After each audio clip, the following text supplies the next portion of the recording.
Detective Gumshoe, I'd like you to have a look at this. Hey, I know what that is. So you want to take some fingerprints? That's a great idea, Detective. Alright, go to town, sheesh. What are you doing? Why are you sticking out your hand like that? Go ahead, take my fingerprints.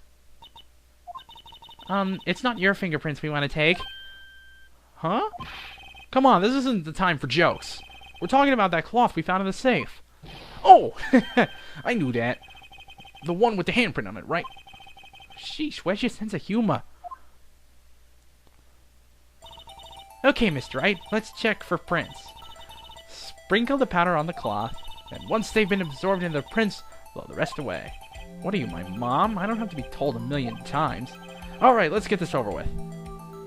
Okay, we'll want to do this one. Okay, da-da-da-da-da-da.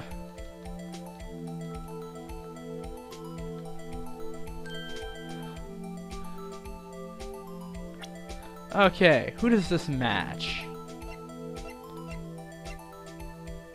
You're not gonna believe this.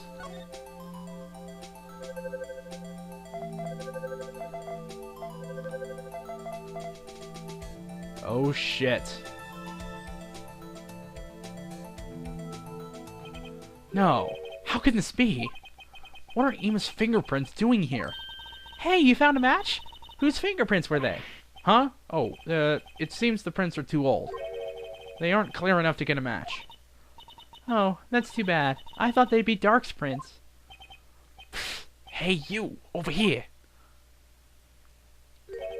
What's going on here? What are that kid's prints doing inside the chief's safe? Don't ask me. Let's just keep this information from Emma for now. Here, maybe you should hold on to this.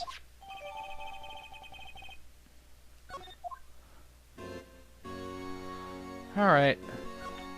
So let's talk the chief's office. That desk on the other side of that room, was that your sister's? Yes, that's where I was waiting for Lana. On that day 2 years ago. Is anyone using it now? No, sir. This is entirely Chief Gant's office now. He practices a strict policy of preserving the crime scene. That's a strange reason to leave it there. He leaves it as a warning to everyone else. He wants us to always be alert. He told us so himself at a New Year's party. Of course, he was pretty intoxicated at the time. I see. So ever since Lana left, no one ever touches that desk? No one except Chief Gant, and the cleaning lady who's in here each morning. Still, 2 years have passed since that incident. There can't possibly be any clues remaining. Well, that's why we sprayed back there. We found a clue back there. Can I ask you something? Sure. You only came here to look around, right? Because it's one of the SL9 crime scenes. I mean, that's your only reason for coming here, isn't it? Why do you ask?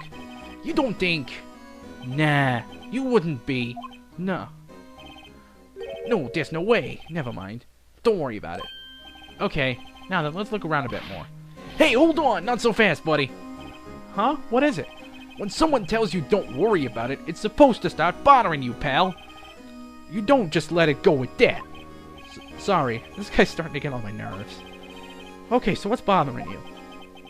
You two don't think Chief Gant might be a suspect, do ya? What?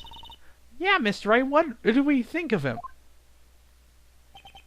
Chief Gant. So it's finally come to this. What do I think of him? Perhaps it's best I don't divulge my feelings. Yet.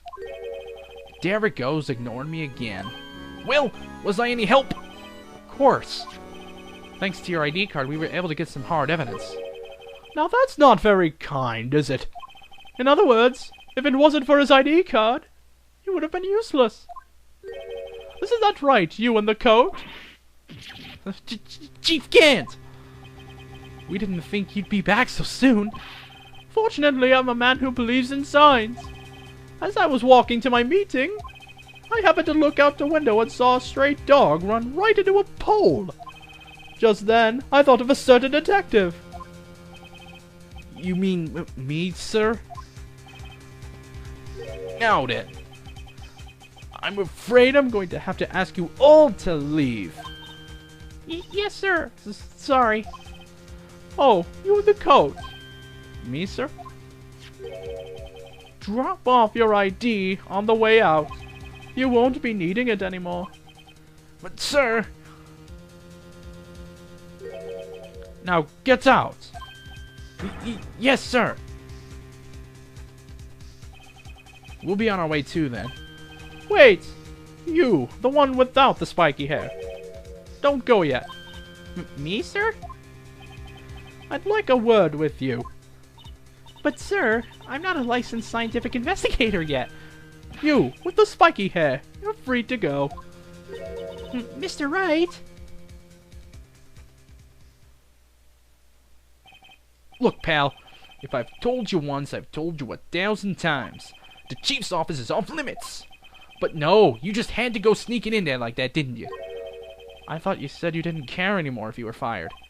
Yeah, but if I knew it'd be like this, I never would have said it. Now that I've seen the evidence Chief Gant was hiding in his office, I think I'm finally starting to get the picture. It's hard to believe anyone could keep quiet about it all this time. Anyway, you listening to me? I'm gonna try and smooth things over with the chief again. Later, pal. After that, I heard from Ema. She said the police want to ask her some questions, so she'll be busy for the rest of the day.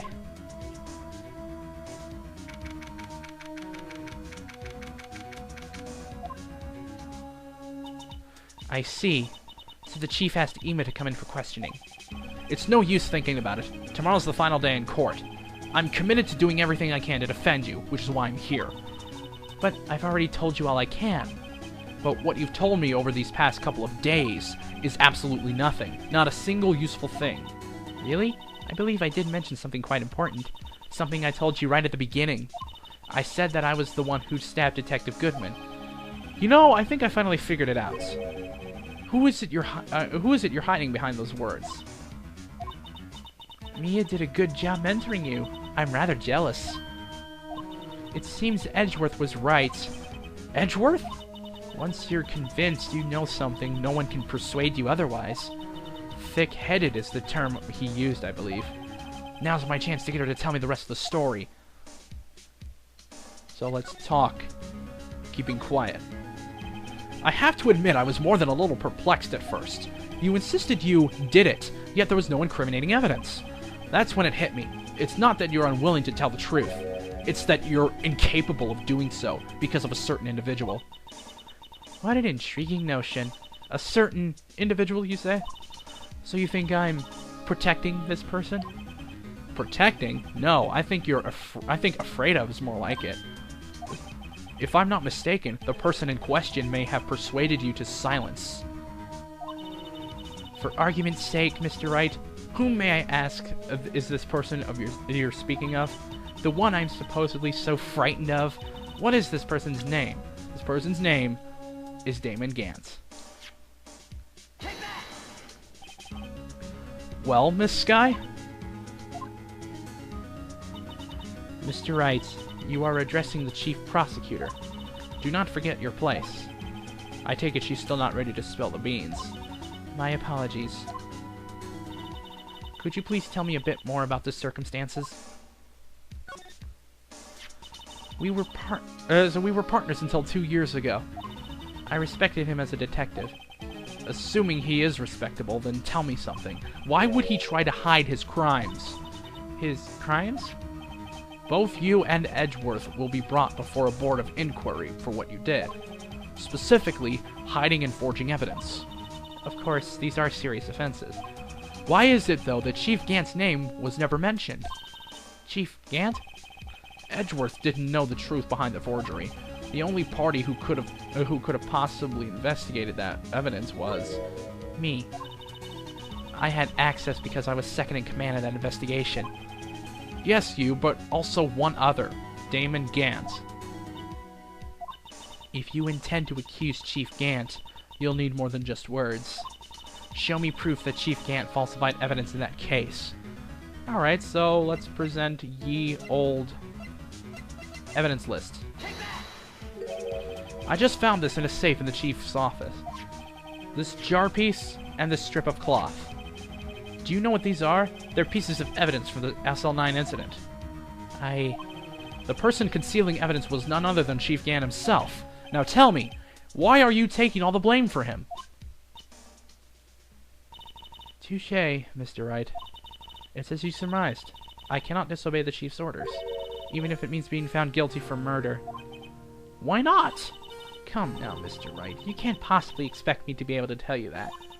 3 days ago, I had no choice but to cooperate in the murder of Detective Goodman. Or perhaps I should say, follow orders. Yes, that's more accurate than cooperate. Although I can't tell you the details, I can say that I was given an order that day. I need you to dispose of Bruce Goodman's body. You'll find it inside the trunk of Miles Edgeworth's car. Just as I suspected. Despite what everyone believes, you were not the one who murdered Detective Goodman. Correct. I was trying to take the body out of Edgeworth's car. The trunk was broken. I discovered that murder weapon while inspecting the body. The murder weapon? You mean Edgeworth's knife? No. When I found the body, it was the knife stuck in it. This one was. The knife from the SL9 incident. The serial killer Joe Dark's knife. I couldn't just leave that knife in him, so I took it out and stabbed him with another knife. That would be Edgeworth's knife? That's right. Even though he was already dead, my hands were shaking at the thought of stabbing him. That's why I ended up cutting my hand. And that is the reason for the bandage on your right hand? Yes. It seems that I got blood on the victim's shoes as well. And then she saw me just as I plunged the knife in. Miss Starr. Why did you need to hide Dark's knife so badly? It took a lot of work to finally close the Dark case 2 years ago. It was over with. I didn't ever want it to be open again. My intent was to prevent that by whatever means possible. So, you hid Dark's knife. The weapon used to stab the detective was evidence in the Joe Dark case. If word got out, which it would, the reporters would have a field day with that. So you wrapped the knife in your scarf and hid it. In Edgeworth's exhaust pipe. Right. Then I called my sister to tell her what happened and to ask her to hide the knife that was inside my muffler. You asked Emma? I didn't want anyone on the force to know about this. That would explain why Emma is so confident about Lana's innocence. Speaking of phone calls, I had a bad feeling about one of them that day. A bad feeling? The truth is, after I received those orders from Chief Gant, the first thing I did was make a phone call. A phone call to Patrolman Jake Marshall. To Marshall? Why on earth would you call him? The lead investigator for the SL9 incident had been murdered. I wanted that fact to be kept hidden, and I needed help. He was the only other person I could trust, or at least I thought I could trust him at the time. However, it seems that after I spoke to him, he went off on an escapade of his own. Oh, you mean...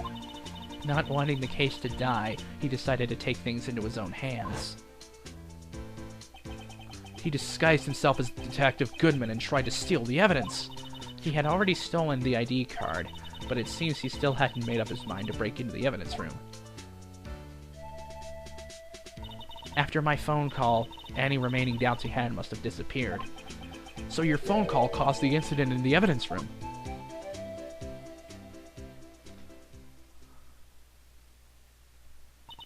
I'm afraid that's all I can tell you. But Lana, you've earned my respect, Mr. Wright, both as a defense attorney and an investigator.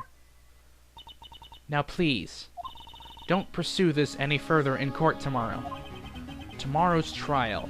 There's only one way to drive off Lana's demons. I've got to get to the bottom of everything. Detective Goodman's real murderer.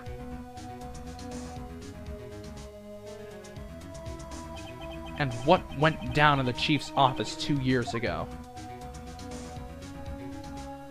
Alright. Next time, it'll all start to come to the head. We will start the third and final trial of Case 3. See you then.